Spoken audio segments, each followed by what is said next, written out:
Baik, teman-teman semua, ini saya sekarang bersama Pak Luis, salah satu keluarga Kristal juga yang berdomisili di Singapura.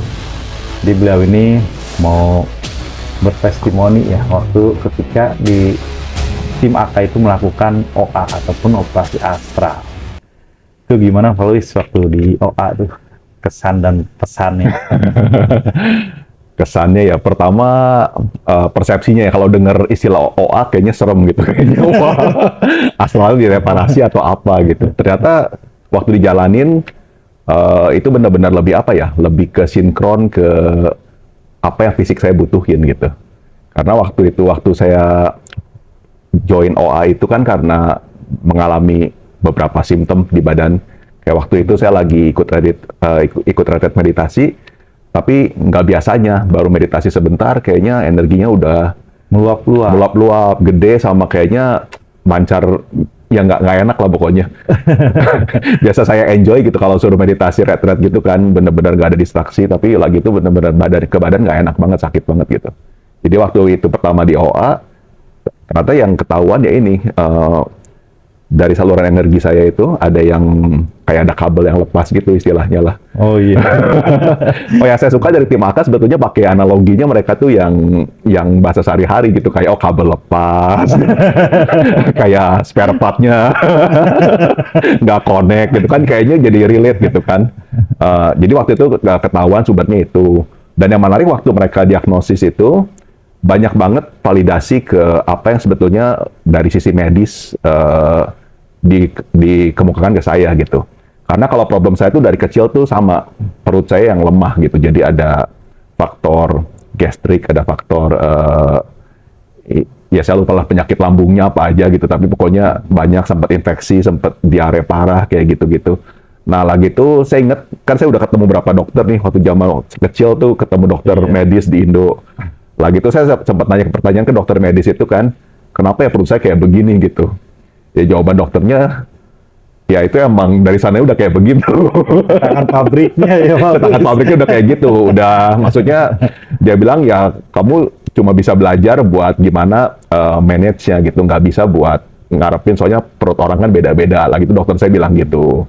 Nah terus lagi itu saya awal tahun sempet sakit.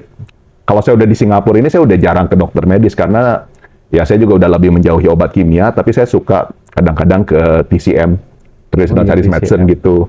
Soalnya kalau saya lebih suka itu karena menurut saya lebih holistik lah. Dia kasih herbalnya juga kan lebih yang alami, bukan kayak obat-obat kimia gitu.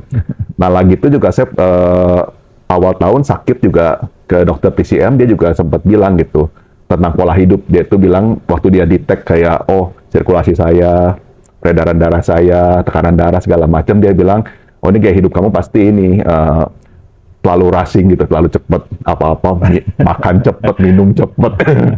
Iya, saya pikir benar juga. Dan waktu yang pertama kali ngobrol sama Mas Riko waktu tim AK nge-scan itu kan, yang dikemukain ya dua hal ini. Pertama ya desainnya seperti itu. Kenapa problemnya itu ada di cakra perut saya. Iya. Oh, cuma yang lebih dalam yang saya dapetin, problemnya bukan problem fisik aja, tapi lebih kayak keselarasan antara fisik sama power cakranya ya. Soalnya sebetulnya kayak cakranya tuh powernya besar, tapi fisiknya tuh nggak bisa nampung gitu. Iya. Jadi masih belum balance. Jadi belum selaras antara fisik sama kekuatan ininya.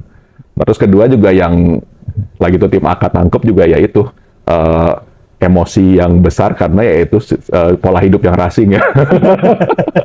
Segala pengen cepet-cepet gitu. Jadi ya muncul kayak gitu. Jadi ada faktor sampai lagi itu di awalnya dikiranya kemarahan gitu yang muncul, tapi sebetulnya itu karena mungkin semangat berlebih yang ya, bahasa saya sih selang itu terlalu kecil kabelnya gitu. Buat kabelnya ya. Ya intinya kan jadi ini ya Pak Luis, scan dari tim AK dan TCM tadi itu sinkron ya, betul tentang ininya ya. Bahkan sama dokter medis yang waktu saya kecil itu juga sinkron, yang dia bilang emang cetakannya kayak begitu gitu. Oh iya. Ya, terima kasih Pak Luis untuk testimoninya nih, waduh luar biasa ya. Begitulah kira-kira teman-teman tentang apa sih itu operasi astral. Ya kita walaupun bahasanya astral, tapi penjarabaran itu ya bahasa sehari-hari dan juga nggak usah aneh-aneh gitu. Iya, malah prosesnya juga lebih ke kayak ngobrol-ngobrol gitu ya. Bukannya kayak di ruang operasi. Nggak semengerikan yang Nggak semengerikan itu, namanya. iya. Malah kayaknya santai, ya, ngobrolnya santai.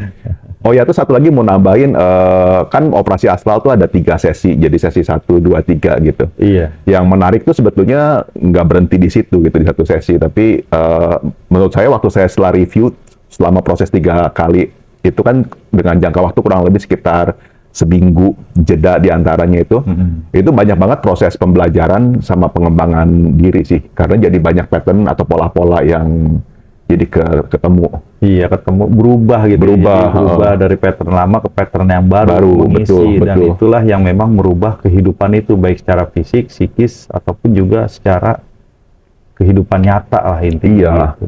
Contohnya kayak saya tuh yang aneh waktu setelah yang sesi pertama itu badan saya tuh perlu grounding banyak banget. Soalnya waktu itu kayaknya energinya kan saluran dibetulin tuh, cuma badan kan perlu penyesuaian. Iya. Itu badan rasanya tuh kayak wah nggak enak gitu. Pegel-pegel terus sampai ya pas malam habis OA itu seperti Maka bilang saya suruh rebahan dulu di lantai buat bantu netralisir kan efeknya. Nah, terus waktu saya udah pulang dari retret itu di sehari-hari, tahu saya ketemu gitu. Ini lucu, kalau saya taruh telapak tangan saya di lutut dan saya meditasi, itu jalurnya tiba-tiba jadi lancar gitu, jadi bener. Oh, jadi muter gitu ya. Iya, jadi muter. Nah, itu saya sempat videoin, langsung saya kirim ke Mas Riko kan. Saya tanya ini yang terjadi apa? Soalnya pas saya lakuin itu rasanya enak gitu. Biasanya kan kayak ada energi yang stuck, ini kayak enak. Nah, lagi itu Mas Riko bilang pas lagi dia lihat videonya itu, oh ternyata banyak banget grounding yang terjadi di saat itu gitu. Ada yang dilepas keluar dari badan, ada juga yang masuk ke tanah. Jadi saya lihat, oh ternyata kalau buat pola saya agak spesifik gitu. Kalau dengan posisi meditasi yang kayak begitu, dengan tangan di lutut itu ngebantu sirkulasi energinya.